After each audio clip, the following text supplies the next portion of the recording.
आलू चने गोले ਅਸੀਂ ਮੀਵਾ ਵੀ ਵੀ ਆ ਤੇ ਅਸੀਂ ਬੱਚਿਆਂ ਲਈ ਰੋਟੀ ਕਮਾ ਰਹੇ ਹਾਂ। ਐਂ 400-500 ਲੱਭ ਜਾਂਦਾ ਭਾਈ ਜਾਨ।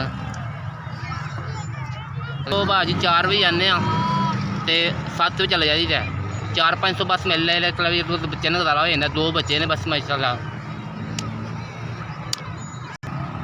ਵੀਰੇ ਜਦੋਂ ਸਿਆਲ ਹੋਏਦਾ ਫਿਰ ਤਾਂ ਰੋਟੀ ਲੱਭਦੀ ਨਹੀਂ ਹੈਗੀ, ਜਿਹੜੀ ਲੱਭ ਜਾਂਦੀ ਉਹ ਖਾ ਲਈ ਦੀ, ਕਦੇ ਨਹੀਂ ਵੀ ਖਾਈ ਦੀ।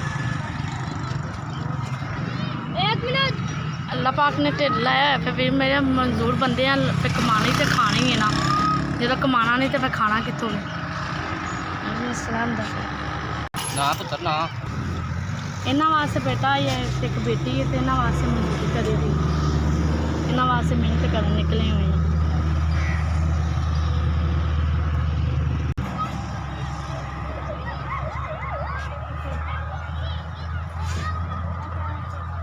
नहीं भाई रोटी नहीं पूरी होंगी है तो वीर मोबाइल कितों रखी। कल उम्मीद रखी सी इतवार सी, चलो 2 पर नहीं लभा, 300-400 रुपया लभा तो फिर वो वजह तो बच्चों के खातर पेट के खातर चलो गुजारा हो गया।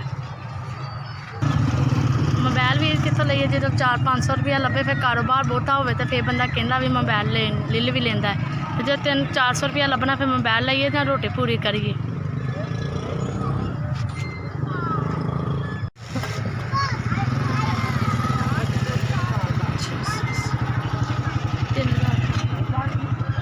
₹3000 जिन्हें भी 3000 रुपया भेजा अल्लाह पाक उन्होंने बहुता देवे, अल्लाह पाक वो कारोबार बरकत पाए, अल्लाह पाक उन्होंने ज्यादा दे।